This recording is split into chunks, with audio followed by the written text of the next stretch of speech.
I'm a geek. I'm obsessive about my tools. That's why I bring my own computer up here. I was changing my presentation right up to the moment I get up here. A little known secret of speaking successfully as a career is that a large part of it is about listening. Listening to what's going on in each individual audience. With all the conferences I go to, it drives me nuts when I see people give the same speech to every audience. But that's because I grew up in sales and marketing. The first guy who taught me how to give a speech was the top salesman in the country for our company, and I at the time was the world's greatest expert on the snazziest new typesetting machines. Yes, I am from that industry. And I was just, to be honest, in my 20s, I was really impressed with how much I knew. And this guy managed to turn me into something useful by beating into me, sometimes in late night arguments, that it was not about me, it was about what the people in the audience needed. And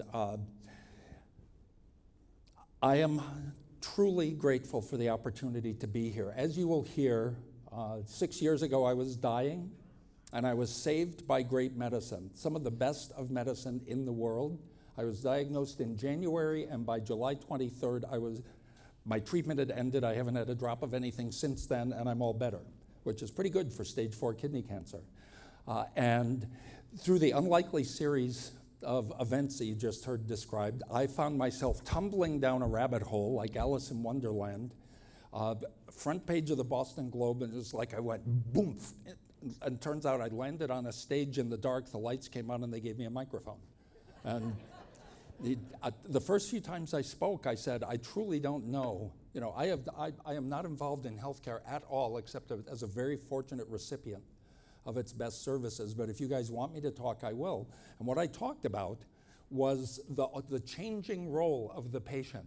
And as time has gone by over the last few years, I have come to see that a lot of what happened in the death of my industry, typesetting, right, as it fell to pieces, and parts of it, like a key thing is it used to be you couldn't sell a typesetting system unless you owned fonts. Well, now we all have fonts in our computers and some of us in our phones, right? A lot of those lessons, typesetting is not medicine, as I said in Dr. Pate's blog, but there are a lot of lessons there.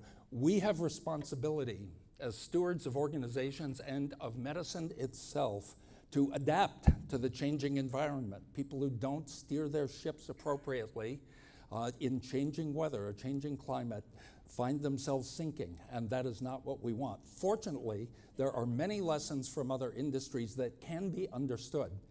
So without further ado, I will say, as a marketing guy, when I decided to start blogging, I just picked a nickname, and I picked ePatient Dave. And as a branding guy, when Twitter came along, I said ePatient Dave. Facebook, ePatient Dave. You're welcome to friend me, but please drop me a note to say how we met. That there are creeps on the internet, So I ignore anonymous things. LinkedIn, I'm ePatient Dave. My website is ePatientDave.com, and if you have to ask for my Skype ID, you are not in marketing, right? So, thank you. Unfortunately, this is not the world's shortest keynote, but I am truly grateful for what medicine provides for me. The 2 senior doctors at my hospital have been saying since the 1970s that the resource that's most underused in healthcare, they said specifically our information systems, but it applies to medicine as well, is our patients. And this is hard to understand, but I hope to shed some light on this. How can it be that in a world where a great oncologist with enormous amounts of training, or a nurse practitioner or an RN at my bedside with all their training and years of experience, right? How could it possibly be that some schlump from Nashua, New Hampshire who ends up in the hospital sick could possibly do anything useful? It turns out that the internet is a major reason for this because it gives us access, I'll be describing this, gives us access to resources we could never see before. It doesn't mean that everything that we touch on the internet is gold. Everyone knows that. There's garbage as well. So the challenge we face is how do we learn to harness this new resource? This is my doctor, my primary physician, and me when notice how he has the computer terminal turned, all right, so that we can both see it. He co-developed this system in the 1990s, believe it or not, at Beth Israel Deaconess in Boston, and his view has always been that the medical record is a shared working document between the doctor and the patient. all right? And as this becomes, as we gain access to this at home, it will bring the exam room into the living room, and care will become part of the continuum of life rather than something you touch now and then. You know, you think of it this way, it's one thing, you know, a middle-aged guy sitting there talking to the doctor, but if you think of a parent with a sick kid, you know, the ability to bring that home and have that accessible, or a middle-aged person in marketing, we call them the sandwich generation. That's somebody who's caring for an elder, right? Trying to keep mom, my siblings and I are trying to keep mom at home as long as we can.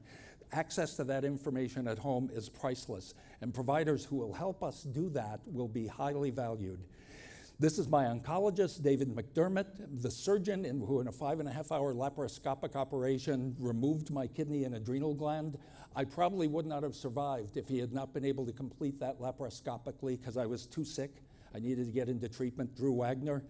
This, I have her permission to call her this pipsqueak is the orthopedic surgeon who repaired my leg when it fractured one morning in May. I fainted and landed on it. I had a big metastasis in the femur.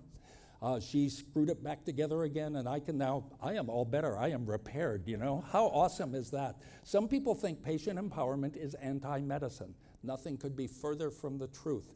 This is about the new era of partnership, okay? With the increasing burden that clinicians have, it is a mistake to put all the burden on them when the person who actually lives with this body all the time, right, has things they can do. The question is, how do we make it work? How I came to be here today? Well, as I said, I worked in high-tech marketing, specifically in graphic arts. I am a data geek, I confess it. I love Excel. I do things with Excel that most people can't do. I love automation. One of my claims to fame, this is an obscure niche. I wrote the world's fastest software for typesetting business cards. And you know, it's funny, that might not sound like much, but if you've ever seen the rules that art directors create for, well, if there's 3 lines, then do this, and if there's 4 lines, then shrink this, and one thing you learn there, and this is exquisitely important as we computerize our medical records, if the data is wrong, then high-speed software quickly spews large amounts of garbage out of the printing press. All right, and the reality is that most medical records contain mistakes that have never been looked at any more than boxes of papers in your own attic have ever been looked at. And as that stuff gets computerized, let me just say, I spoke last August at the VA has had computerized medical records for a long time. I spoke at their global virtual e-health university. It was very strange giving a talk with a green screen and being broadcast around the world. But I asked how many people with this audience response system had looked at their records. Very few had, and of those who had, 3/4 of them had found a mistake. A missing vaccine, a missing allergy, something that was just plain wrong. You have my permission, ask your doctor, could I see my chart? My wife, when she first gave birth a long time ago, almost was given penicillin because her allergy was missing from the chart. Simple mistake, don't have to have a degree in computer science. 2007, I discovered I was almost dead and got better. 2008, I started blogging, and in 2009, these followers of Tom Ferguson, who you heard about a couple minutes ago, formed this Society for Participatory Medicine. My doctor happened to be one of his followers, and they decided that this society could not just be run by a doctor like most medical societies. It had to be run by a doctor and a patient. And to my amazement, they elected my doctor and me as co-chairs. So I went from almost dead in 2007 to chairman of a medical society in 2009, which some people have described as the jujitsu approach to cancer, using the energy of the attacker to propel yourself forward. And I started speaking, and in 2010, I felt a calling, truly felt a calling, and went full time.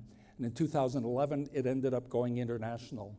So next month, I'll be spending 10 days in Switzerland. In June, I'm going to Australia. It truly feels like falling down a rabbit hole, as I said, like Alice in Wonderland. There was no plan to this.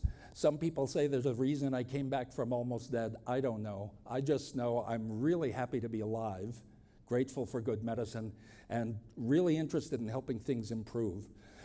Tom Ferguson, this good-looking fellow, said, ePatients are equipped, engaged, empowered, enabled. Now, Health Leaders magazine, which some of you may know, in 2009 did a cover story about this movement. They called it the patient of the future. They really got it right. They did a great job. I've talked to reporters who don't get it, but these people really did. This circled thing, you know, a new relationship is what this is about. It's not about what the patient does, it's the shift in the relationship. We call it new dancing lessons.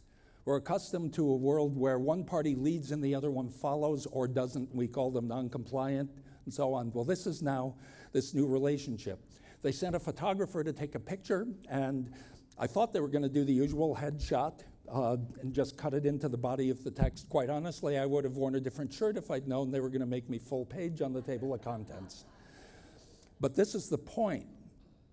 So you can tell I did not have a publicist arranging this, right?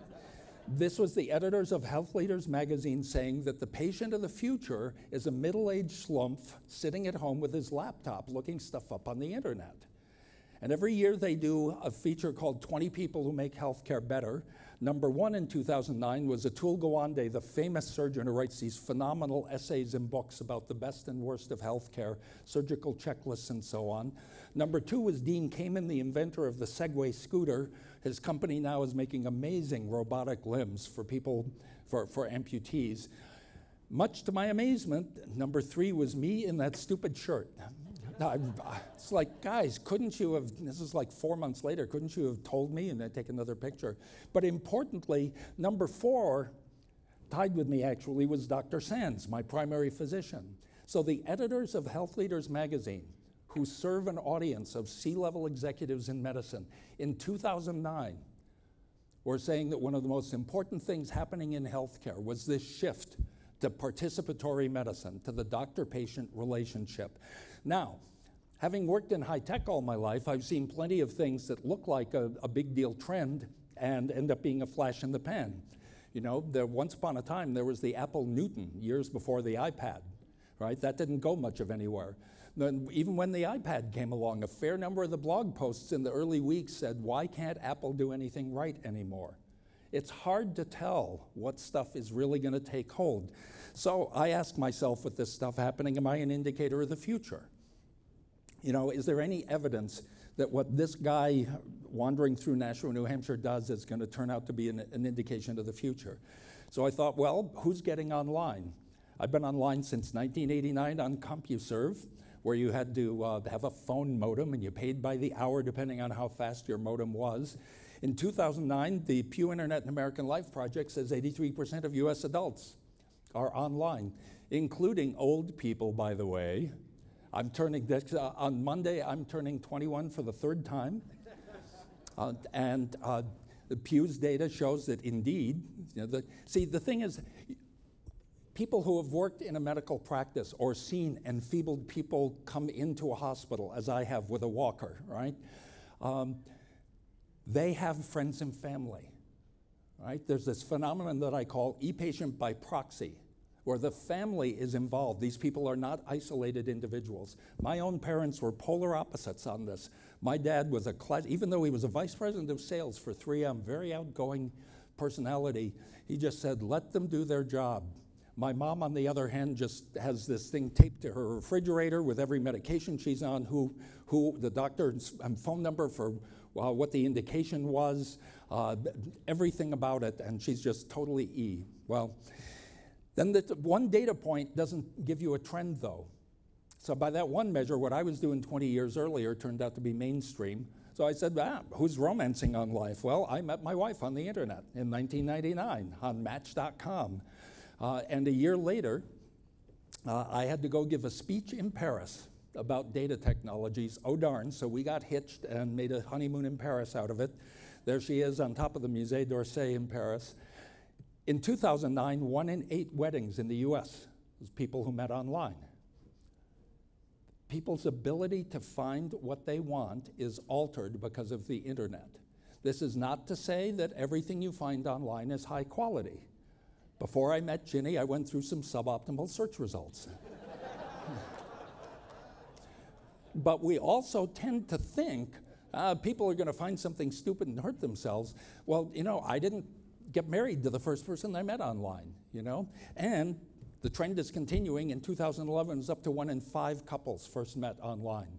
Because now we're into the world where people who bumped into each other through friends on Facebook our meeting. It's a very different world as the internet continues to roll out. I want to share my cancer story now. So that's all background. Now here's how it all unfolded for me.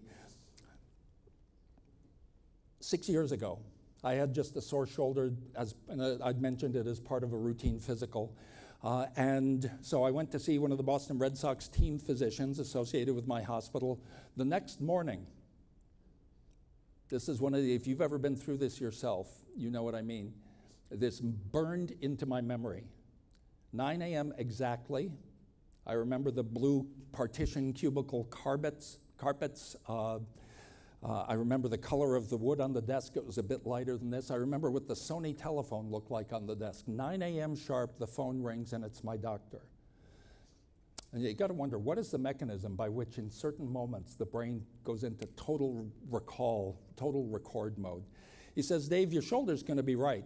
Be okay. It's just a little rotator cuff problem, but there's something in your lung. And this shadow isn't supposed to be there. He said, we don't know what it is. We need to find out. It could be some old fungal thing. It could be, a scar from some old infection, but we need to find out. So I said, all right, so you need me to get back in there? And he said, yes, I've ordered a CAT scan. Call this number to make an appointment. And at the end of the call, I said, so is there anything I should do between now and then? Think about this. What he said was, go home and have a glass of wine with your wife. That was sobering. I got the CAT scan, and here's what we found. This was one of 5 tumors in both lungs. At this point, we knew it was cancer, and lung cancer doesn't look like that, which means it was metastasized from somewhere else. It raised the question, where's this from? Went in for an abdominal ultrasound. He said, usually this is from an abdominal organ. A piece breaks loose, and the heart pumps it, boom, and it gets stuck in a tight spot in the lungs and starts growing. And that's what had happened. My wife's a veterinarian, came with me. She's seen lots of ultrasounds. She knows I'm not a dog, but she knew what she was seeing. This was one of the 2, this is from a later MRI. This is one of the 2 primary tumors that I had. This one was erupting out of the front of the kidney, and it was beginning to attach to the bowel. Another one had already erupted out the back and was starting to attach to the psoas muscle, big muscle that runs from the spine to the femur. This is aggressive, and I had the other tumors all through my body. But at this point, we didn't have a biopsy, but it was pretty obvious what was going on. So I went home, and of course, I looked it up. People try to say, patients, stay off the internet. Well, some people don't want to know, and that's fine with me. But one of the main complaints I hear in my travels is patients are lazy lumps. They don't want to know anything or do anything. Well, for heaven's sake, when a patient tries to learn about their condition, let's not smack them down. If they make mistakes, let's teach them how to do it better, right? Well, so what did I find? The prognosis for any recurring or progressing renal cell disease is poor. Almost all patients are incurable. This is a heck of a thing to read about yourself when you don't feel sick. No, I've been Googling before there was Google. I know you go to another page of search results, and all the way through the 3rd page of Google search results, and what I got was outlook is bleak. Prognosis is grim. I'm thinking, what the? I mean, I don't feel sick. I've been slowly losing weight, but to me that was a victory. The doctor had been telling me to lose weight because I didn't feel sick, I'd been getting tired in the evening, but I was 56 years old. My appetite had been slowly dwindling. Ultimately, all those things counted against me in scoring the disease. In the revenue cycle workshop this morning, we discussed this. This is from a popular online comic strip called XKCD. It's this grad student who draws these really edgy cartoons, and this is his portrayal before his fiancée was diagnosed with cancer of the causes of his emotions, Romance, politics, people being wrong on the internet. Politics was a big deal in 2008 during the last presidential election, and then cancer hit. Boom. One of my catchphrases is patient is not a third-person word. We tend to think of patients as somebody out there, but those of you who've been through it know this is, if it hasn't already, this is coming to your breakfast table, and it alters everything about what you think about when you wake up in the morning and everything.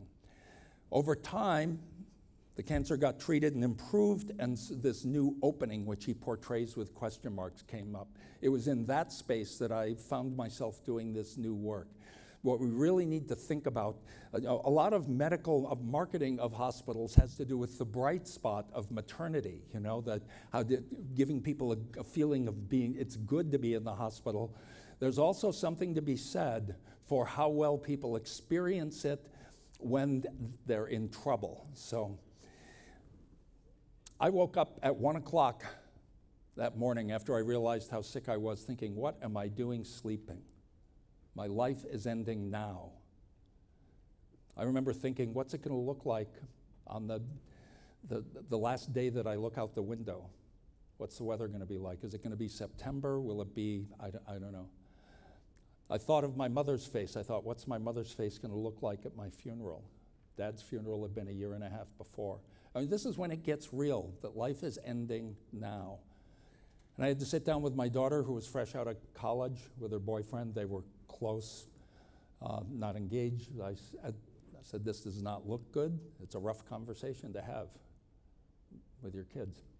And at the end, I said, just one last thing. I don't want you guys to do anything stupid. Don't get married prematurely just so you can do it while Dad's alive. We're going to deal with this.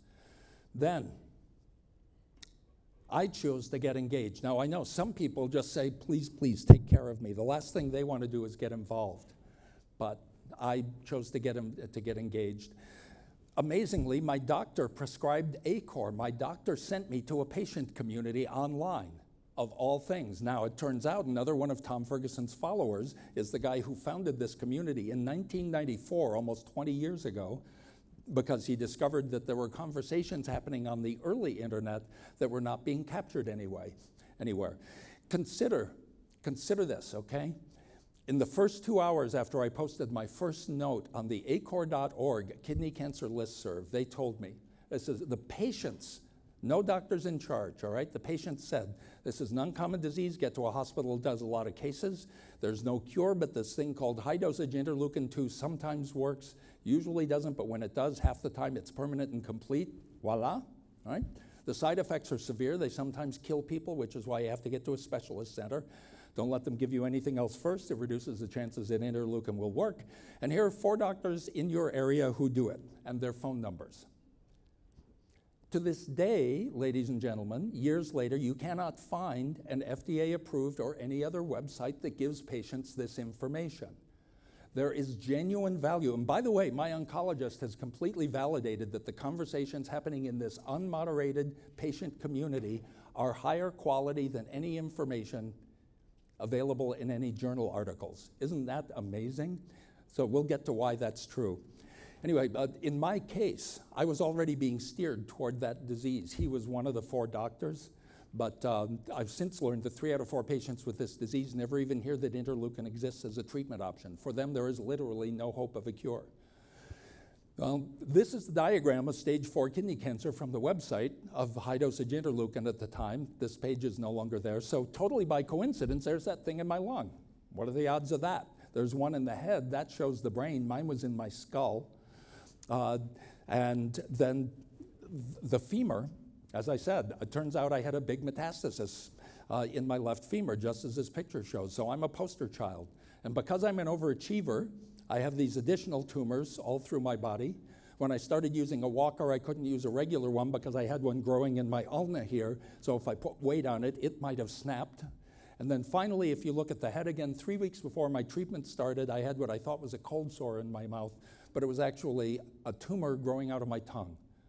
It eventually erupted like a little pea on the surface of my tongue. I had a kidney cancer tumor in my mouth. We never biopsied it, but 3 weeks into, or 3 days into the treatment, it shriveled and fell off, so they were pretty sure what it was. And when I finally scored my disease, I found that my median survival was 24 weeks. And at this point, 2 weeks had already gone past, so it was grim. Well, next ePatient thing I did was I got online and I read my hospital offered a very primitive patient portal, that thing that I showed you on the picture earlier that Dr. Sands, my primary had co-created. I read my radiology reports. People say, patients can't understand this stuff. Well, indeed, but I have family and friends who know stuff about medicine. The patients don't operate in a vacuum. You can also go Googling and look things up. My wife, the veterinarian, knows a lot of mammal biology, my sister, the physical therapist, and so on. A big problem when you get a disease is the communication burden with family and friends. So I went to CaringBridgeorg, which I happen to know about. It's pretty widely known now. There's another one called Care Pages. And I started to support like a simplified blog. So instead of having to make the same phone call to 6 different people every time there was news, I could post this, and people who subscribed would get an email saying Dave posted something, and at their convenience. I mean, this is the modern way to do things, right? It's the way you do everything else, except hospital billing, but we won't go there. Anyway, an important dynamic here was very moving to me is my support went viral. People who got these emails forwarded them to friends. So I had people I worked with 20 years ago show up and leave me a note of support. And then people I hadn't seen since college, and eventually people I hadn't seen since high school. And when you are wondering whether the universe is done with you, and people come out of the woodwork and start cheering for you, you know, it's just an amazing experience. It's a way of connecting, empowered by the internet. Me being me, I got out Excel, I looked at my tumor sizes in the radiology reports, and I started making a spreadsheet, right? And as the numbers started to shrink, this was great news, because with interleukin, either you are a responder or you're not. So the very first round of it, my numbers dropped a little bit, and I ended up winning. So 50 weeks later, there's that same tumor. I was diagnosed in January, the kidney came out in March, interleukin started in April, and on July 23rd, I had my last drop. How amazing is that, you know? Interleukin is an immune system treatment. Who knows what this hospital will be doing in the years to come as we come to understand how to better harness the immune system. Can you imagine if every cancer patient was like gone and out of here in 3 months? Unbelievable. Now here's a question, and this is dead serious, because not every patient has intelligent thoughts, no more than anybody you bump into in the checkout lines at Albertsons and so on. How can it be that the most useful information, relevant, accurate, can possibly exist outside of the medical establishment? Because this is the truth that's happening today in some cases. Well, Tom Ferguson, when he died, was finishing, and his colleagues finished it afterwards, a manifesto, 120-page paper funded by Robert Wood Johnson. We call it the ePatient White Paper. My wife, the veterinarian, doesn't work in business. She says it's got a black cover. Why do you call it a white paper? Well, anyway, he documented what was happening here. He talked to Donald Lindbergh, the director of the National Library of Medicine, and talked about this business of how much information there is out there. Dr. Lindbergh said, you know, when I was in medical school, we were taught that a good doctor would go home every night and read 2 journal articles to keep up on things. He said, if I did that today, after 1 year, I'd be 400 years behind. There is too much. Now, I have been met in my early travels, I was met with skepticism from some physicians who, with all good intentions, said this can't really be that bad. Well, in 2010, I got to speak at the National Library of Medicine. I got to meet Dr. Lindbergh. I said, is it really true? He said, oh, it's much worse now. And in fact, there were 800,000 new articles indexed by the Medline indexing service in 2010 alone. There's too much for any one doctor to keep up with. Plus, the average primary physician in America has 1,500 to 2,000 patients. Imagine how many conditions they're supposed to keep up with. In contrast to this, my kidney cancer community has one subject where they go to the corners of the earth, finding people who are working on things from their disease. And here's the hallmark of participatory medicine. When I or one of my colleagues finds something, we don't bring it to the doctor and say, hey, stupid, why didn't you tell me this? We say, hey, I found this, what do you think? All right, it's the partnership. And the doctor says, stay away from it, or it's good, or I don't know, let's look. And about half the time, my doctor ends up saying, no, this doesn't look good because look over here, and this is sponsored by a company that makes a product and things like that. And the capability starts moving into my household where it belongs. Then there's the lethal lag time. In every research project, you know, we're taught to pay attention to peer-reviewed research. Well, if there's a moment where the researcher says, we're going to be able to publish this, great. And between that moment and when it goes through writing and submission and peer review and all that stuff and lands in your doctor's office, in the mailbox, perhaps to be read, is 2 to 5 years. Now, if you have a median survival of 24 weeks, this is a problem. All right, now in internet terms, we call this information latency. You click a link and it starts spinning, but the information doesn't get there. The information exists, but it hasn't come to the point where it's needed yet. Patients, I knew a woman, metastatic breast cancer patient, who found a researcher who was working on an obscure marker in a lab. It was years from ever being published. She brought it to her oncologist and said, "What do you think?" And he said, "Looks interesting. It might be a match for your type of tumor." Long story short, they cooked something up and it worked. And she got another 18 months growing up, watching her grandchildren grow up. So there's real, authentic, meaningful things are happening here. And then finally, death by Googling. Everybody thinks patients are going to go out and kill themselves, find instructions to cure the common cold with cyanide. Well, but this is an objection, you know. There's crap on the internet, indeed. We need to learn to filter the gold from the garbage.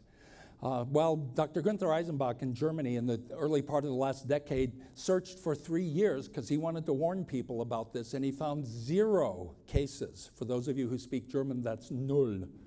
You know, 0 cases. And in contrast to that, I'm sure you're all familiar with the Institute of Medicine's famous report in 1999, To Err is Human, about all of the deaths from medical errors and hospital-acquired infections and so on.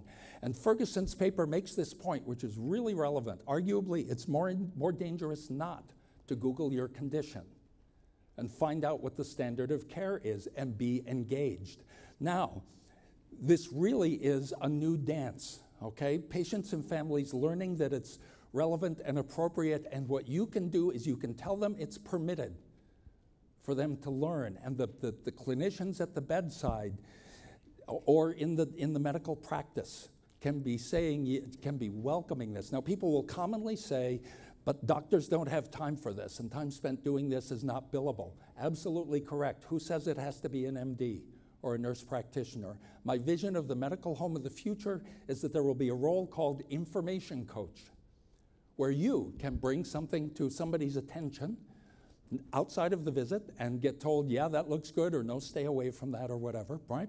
So, patient engagement. And Ferguson made the point, these conclusions are no more anti-doctor than Copernicus was anti-astronomer. There simply are new things possible that were not possible before. And here's what's changed, okay? Because of the web, patients can connect to information and each other and other doctors. Now, I spoke a year and a half ago in Jerusalem at a meeting of the Israel Internet Society. My best friend is an Israeli physicist who taught me the culture when we worked together 15 years ago at a company in Boston.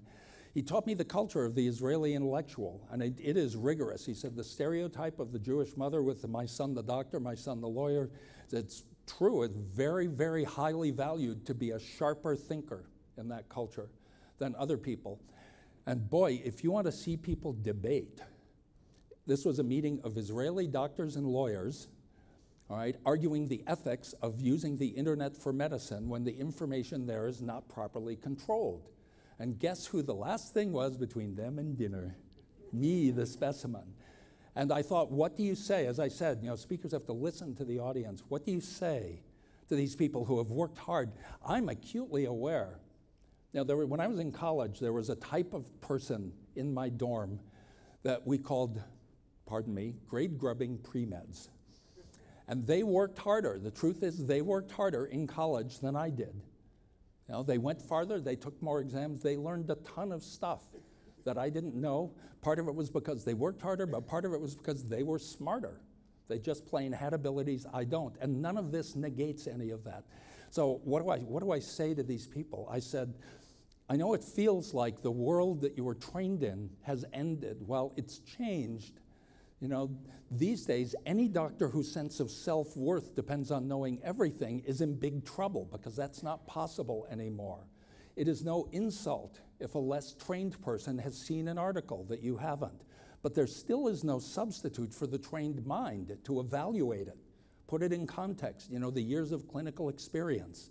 You know, so this one aspect, this connection to information is valid, and it doesn't invalidate the skills and training. Well, so here, to get to the subject of consumerism, as a marketing guy, again, I've noticed, consumer in the economic sense is there are people who produce value and people who consume value, and the consumers, can have varying levels of power.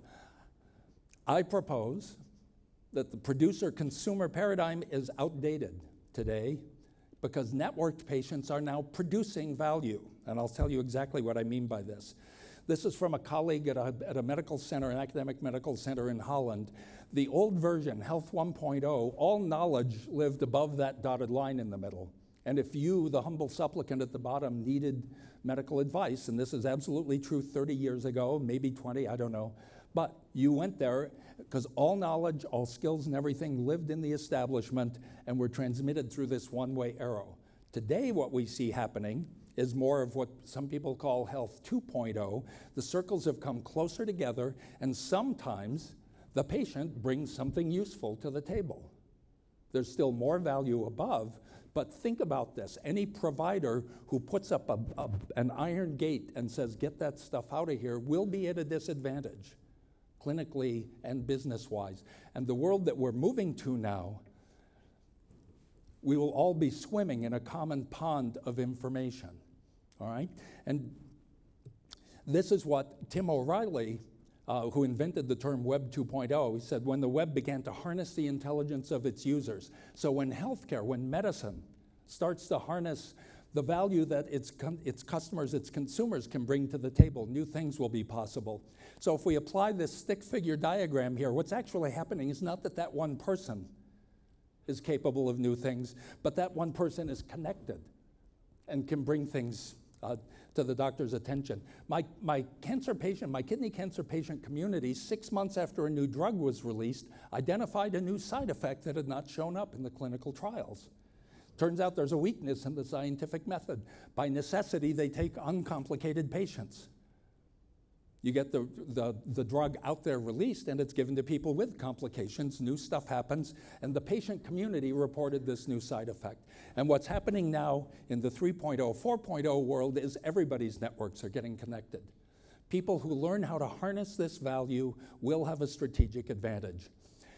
Atul Gawande, who I mentioned earlier, he says that the mental disconnect we have on this really is all penicillin's fault, because until penicillin came along, a patient with that kind of infection, there was just not much you could do for them. And for the first time ever, there was this boom, you give people a shot and they're all better, just an injection. So we came to expect that sort of miracle from medicine, and that became our standard for medical excellence.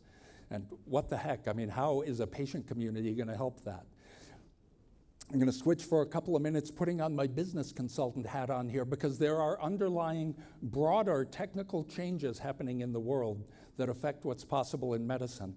A couple of years ago, my Google alert, like a lot of people, I have a Google alert for my name. Of course, when your name is deBronkart or ePatient Dave, you're more likely to get something relevant. It popped up in this report from Deloitte called the Shift Index, and they have a team of thought leaders. You may be familiar with this grand old man of knowledge, John Seeley Brown is one of them, where they've been studying several big trends over the years that they say is going to restructure how the world works. And having read this, I'd say they're not kidding, they're not exaggerating.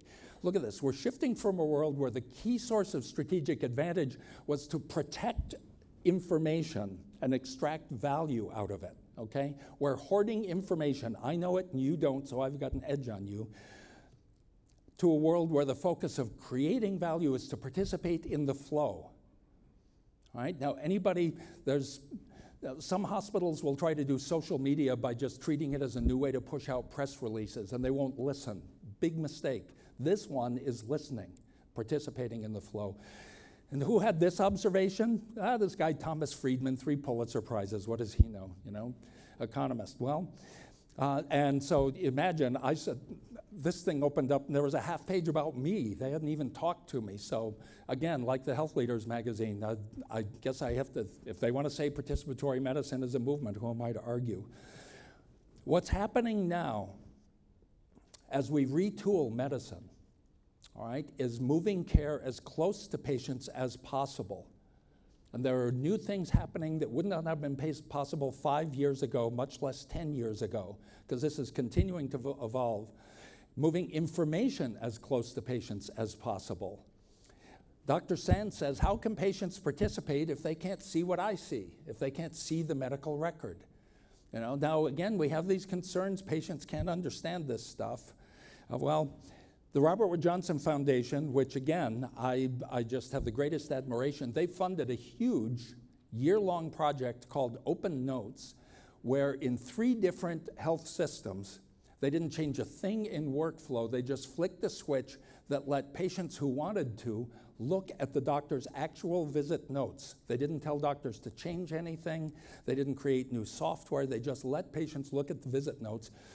Because one of the major objections to patient access to the medical record has been that doctors' lives would be swarmed with stupid questions, like, why did you write SOB in my chart? And for those of you who don't know, that means shortness of breath, but patients don't know that until they are taught that, okay? And as the first time I got called to testify in Washington on hearings about patient access to the medical record, it was just something amazing to me. There was all this talk about this, and I said, you know what? Until people get experienced at something, they're inexperienced. You know, it's a mistake to say that somebody who's never seen something will never be able to understand it. You know, I said in my testimony, when my mom in 1953 had 3 young kids and a traveling salesman for a husband, she realized, and back in those days it was not unusual when, you know, a lot of women didn't drive. She had to learn how to drive. And in fact, late night comics would have talk about, women drivers, you know, and there'd be cartoons in magazines with a woman with a fender wrapped around a telephone pole and everything. Well, the punchline is that years later, insurance statistics show that women have 1/3 fewer accidents than the men who used to make fun of them, you know? And I said, somehow or other at that moment, a rhyme came out of my mouth. The solution is not to restrict and constrain, empower the people, enable and train. And that's what we need to do in medicine as well. So they run this study. The first thing they found, the baseline attitude survey, 30% of doctors participating in this thought that their patients would be interested in seeing the visit notes. 90% plus of patients said, yeah, of course I want to see. Interesting. So well-meaning physicians can have a disconnect. They're not supposed to be marketing survey experts. Well, as it happens, last fall the results were published. And what they said, first of all, patients used the notes, contrary to a lot of expectations. They reported important benefits, including 60 to 78% reported doing better with taking their medications.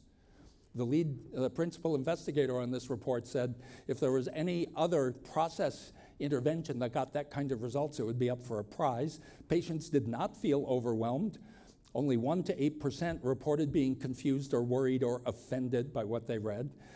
Few doctors reported significant impacts on their workflow. A substantial minority reported that they did change their documentation, especially on things like a cancer diagnosis or substance abuse.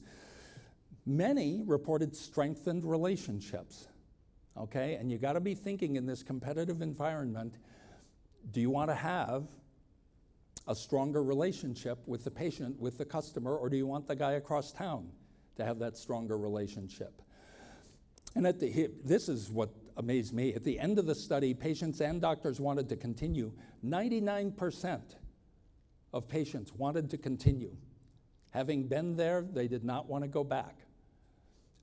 17 to 26% of doctors between the different centers preferred to stop, but when they saw that other number, not a single one disconnected. They had permission, but they all said, all right, well, if it's working, we won't.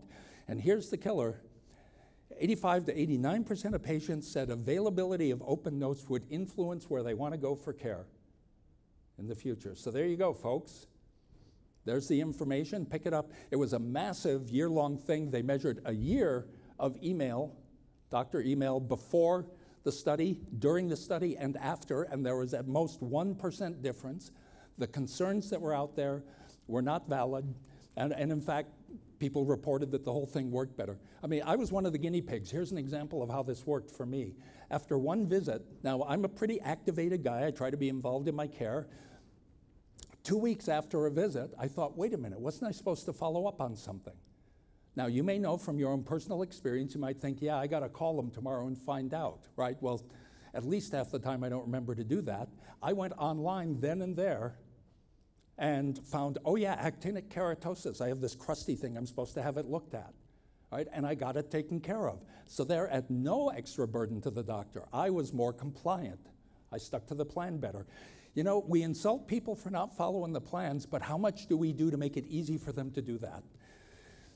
Our challenge, of course, is that this is a wonderful curve. If you give people too little information, they're confused, the left side of the curve. If you give them too much, they're confused. How do we find that sweet spot in the middle? And it's different for every person. You know, one of my, it's funny, at one of my follow-up CAT scan meetings, nurse practitioner was looking at her computer screen and she said, you know, it's no fun with you. I said, what do you mean? She said, with most people, I have to look at the information, I got to tell them and take into account their personality, because some people want more information, some want less. So with you, on your way out of the building from getting the scan, you picked up a CD of the images, and on the bus home to New Hampshire, you fired up your DICOM image viewer and measured the spots. You already know the answer. I said, how do you know that? She said, you posted it on Facebook. Look how the world's changed. There she is, looking at me, with my permission, of course, right? Looking at information that used to be only in her world. These membranes are gone, all right? So let's figure out what to do about it. If the data is unclear, let's make it clear. The entire, you know, the Health Policy Journal, Health Affairs, the entire February issue is on the new era of patient engagement. And I was at the briefing a week ago in Washington where the authors spoke. And there was one item in there that just really ticked me off because it talked about low health literacy. Now, if you've ever worked in, outside of medicine in any kind of performance improvement thing where you're trying to get people, your workers' abilities to do their job to go up, you know one problem can be if the instructions are unclear, right? Well, in medicine we tend to say, you didn't do what we told you, you're non-compliant, you have low health literacy, you're a problem for America. Well, so here's an example. Thomas Getz, the editor of Wired magazine, he looked at this printout, it's intentionally blurred, this printout of blood test results, and he thought, this is ridiculous. This is what financial reports for my 401k looked like 30 years ago. And in those days, financial analysts would say, well, consumers can't understand this stuff. Well, indeed, when it's presented like this, see, the thing is there's a hierarchy. This is my data geek hat on here. There's a hierarchy, DIKW, data, information, knowledge, and wisdom, okay? This is a bunch of data. Rows of numbers in a financial report are a bunch of data. You can't see the information. Today, financial analysts compete based on how slick their graphing software is, right? You know this. So he went to his art directors, because he's the executive editor of Wired, said, can you make this look like an investment report? And look what they came back with, right? Green, that's a good value. Red's a bad value. Here's where you are, in between. For all of these things, and a summary at the top, things to pay attention to.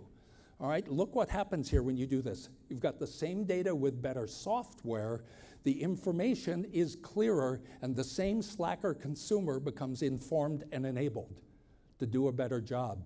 I myself have been, you know, an honest truth here, as I travel around trying to talk about being an engaged patient and everything, my physical fitness is rather conspicuously on display. And I will tell you that I am, in fact, borderline obese. Here we are, body mass index 30.0. I'm supposed to be lower than that. And what I have found is that the most effective way to be lowering my BMI, and I have dipped below 30, is to have attached gadgets. I have a thing called a Fitbit, a little digital pedometer that counts my footsteps. The important thing is it uploads automatically to the internet, so I don't have to record anything. We have a Wi-Fi bathroom scale now. So we step on the thing and it uploads our weight information to the internet on a private page, of course, right?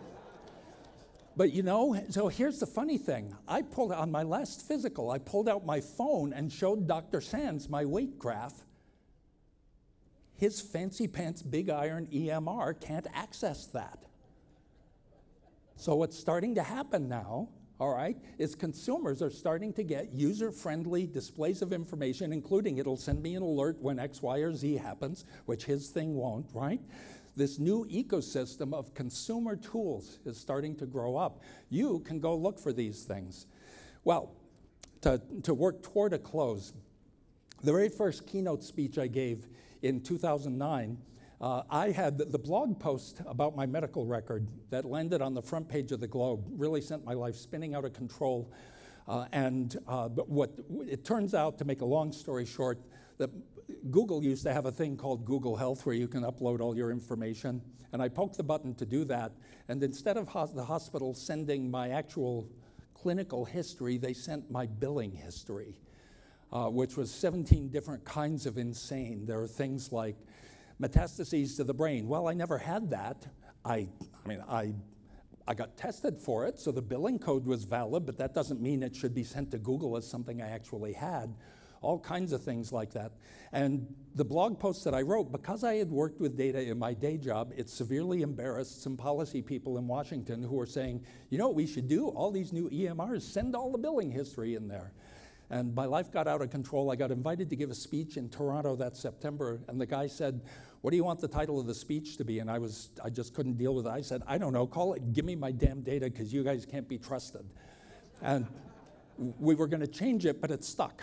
And so now, if you Google Give Me My Damn Data, not only will you find thousands of hits. There is a coffee mug that says, Give Me My Damn Data. You can Google Give Me My Damn Data coffee mug. And there is a rock song, a guy who used to work for Deloitte, and his band, his garage band, did a song, an Elvis parody, a one for the doctor, a two for the nurse. You're saying, trying to treat me so to make me feel worse, give me my damn data. And a 4-minute long song. Internet, boy. Anyway, at that conference, as I was preparing to do that talk, I was trying to figure out, what is this psoas muscle? Because I had never heard of it. And I found this website, visiblebody.com, and I thought, yes, you can click on things and remove them, like the old plastic visible man, visible woman models. And I saw that's the psoas muscle. I can see how a tumor coming out the back of the kidney would attach to it. And as I was rotating it in 3D, can your computers do that, doctors? Right? As I was rotating it in 3D, I had this epiphany from the software world. What the heck? Take this thing and do what we call mashup. Mash it up, combine it with my digital scan data, and I could have Google Earth for my body. Right? I could be, instead of just showing people a plastic model of a heart, you could be showing people what's happening with their body. Well,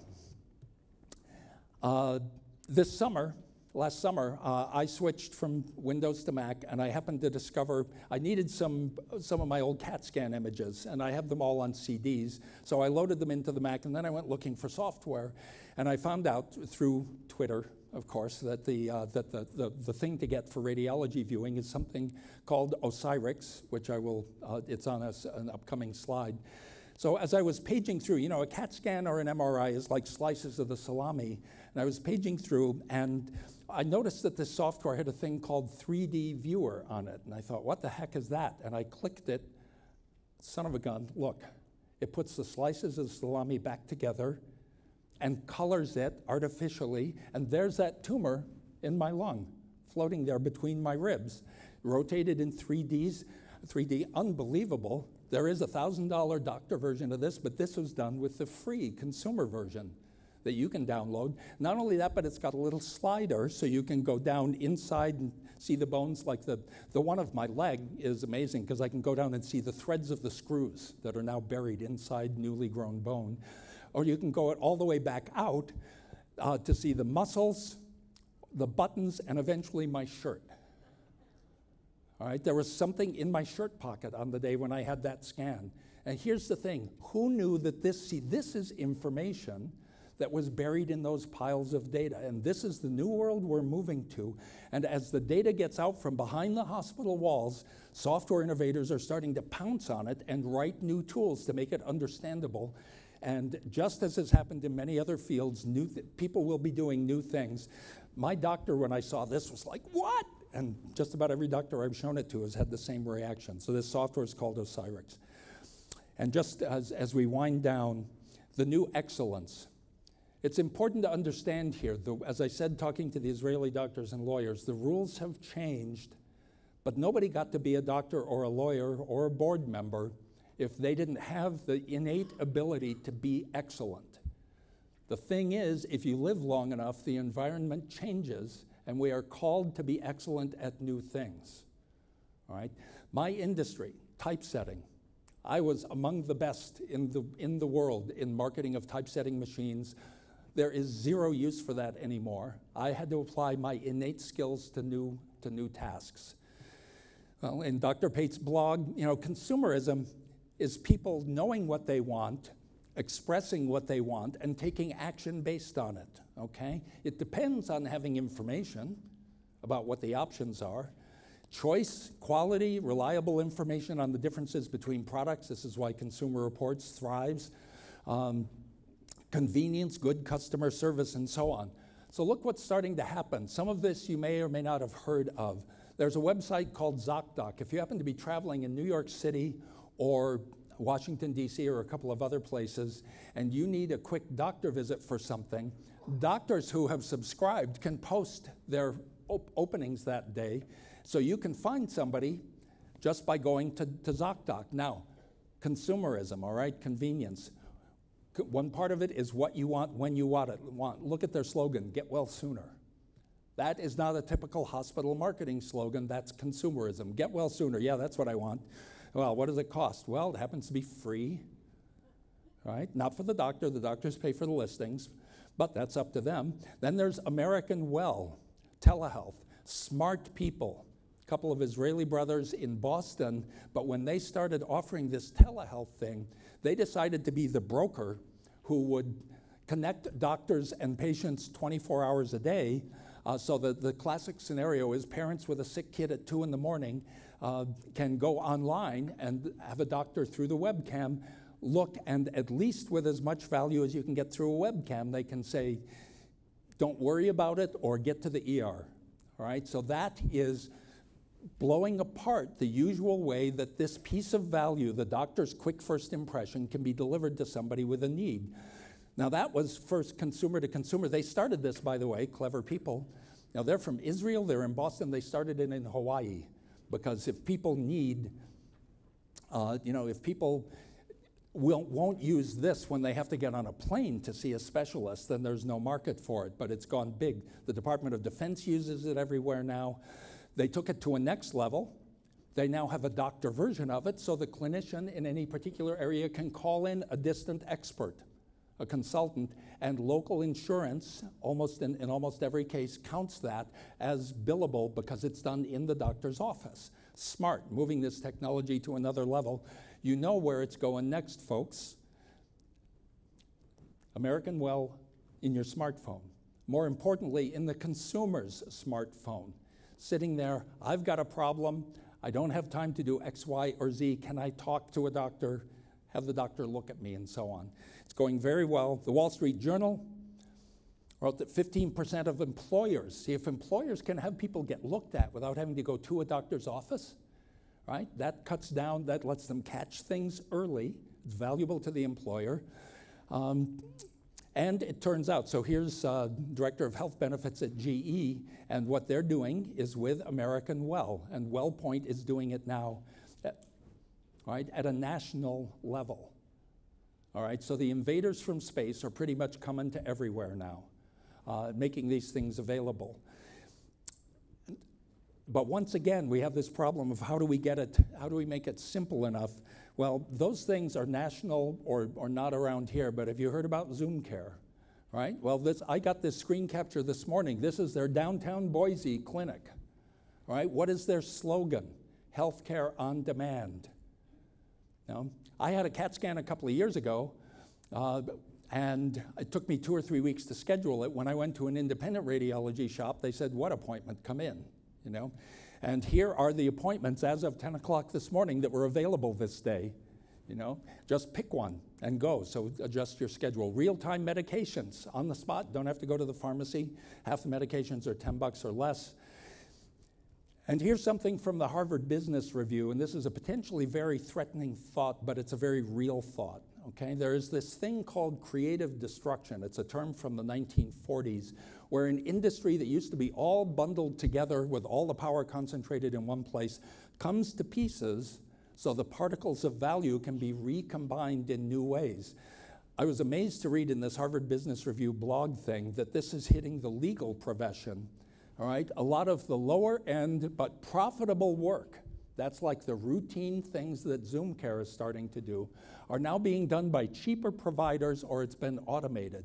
And they talked about how one big name firm went bankrupt last year. A big name law firm went bankrupt.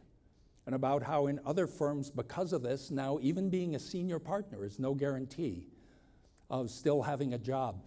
Though things are coming to pieces, not like the world is ending, but it's changing. The people who succeed, the people who in the new world 5 or 10 years from now are on top of it, will be the ones who can understand the changes, and in particular, listen to what consumers want. And finally, recognition from the establishment. For years, people have listened to this message and have said, well, yeah, you know, but I was taught to only listen to the establishment. Well, in September, the Institute of Medicine itself, the top of academic medicine in the United States, published a new report, Best Care at Lower Cost. And one of the things they said was that what we need to fix American healthcare to get the costs under control is what they called a continuously learning healthcare system. And of the 4 things that they said are the pillars of this, one of them, I almost fell out of my chair, was patient-clinician partnerships. In fact, they said engaged, empowered patients. They almost said ePatients. So, I mean, my last few talks last fall, I said, I declare victory, let's get to work, you know? I mean, is there any doubt anymore once the Institute of Medicine says this? And then when shortly after that, when the National Library of Medicine started capturing my blog into America's history of medicine, what? Where did they get this idea? But who am I to argue? The Institute of Medicine itself says e-patients are an essential part of tomorrow's healthcare. A learning healthcare system is anchored on patient needs and perspectives, okay? And promotes the inclusion of patients, families, and other caregivers. This is not just hearts, flowers, and bunny rabbits kumbaya stuff. Healthcare is evolving as a business. It's important now to engage with the consumers, listen to them. The resource that's most often underutilized in our information systems. And you know, a deeply moving thing for me during my hospitalization was the days when nobody knew if I was going to respond to interleukin or not, you know?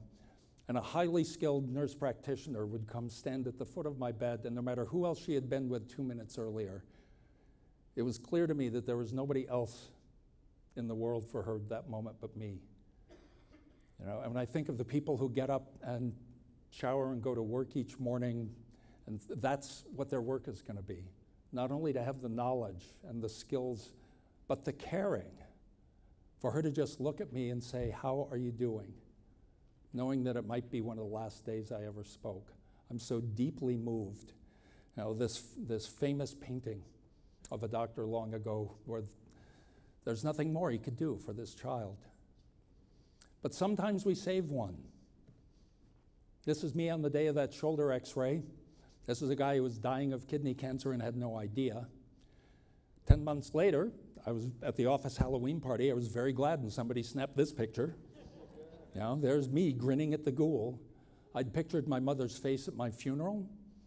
And instead, in May of 2009, here we were laughing on the day when I did get to walk my baby girl down the aisle. And when she came down those stairs, I was just so glad that she didn't have to say to her mother, I wish Dad could have been here. And this is what happens when medicine works, and it's a wonderful thing. At Christmas, she gave me a real surprise. She gave me a jigsaw puzzle, and the only thing I could figure out from it was this: hi, can't wait to meet you. Well, I eventually put together the rest of it. It was an ultrasound. And I'm going to get to be a grandfather. And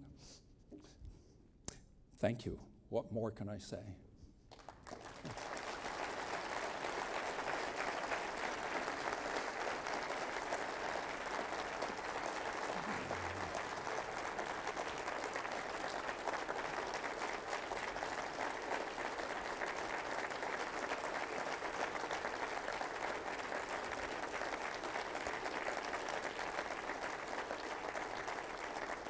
Truly and honestly, when I think about the years of work that people did to earn the jobs where they were in a position to deliver that care to me. It's just inspiring. You know, the rules are changing, and as I said in my blog post on Dr. Pate's blog, I want the best people, you know, to survive and thrive and prosper through the changes.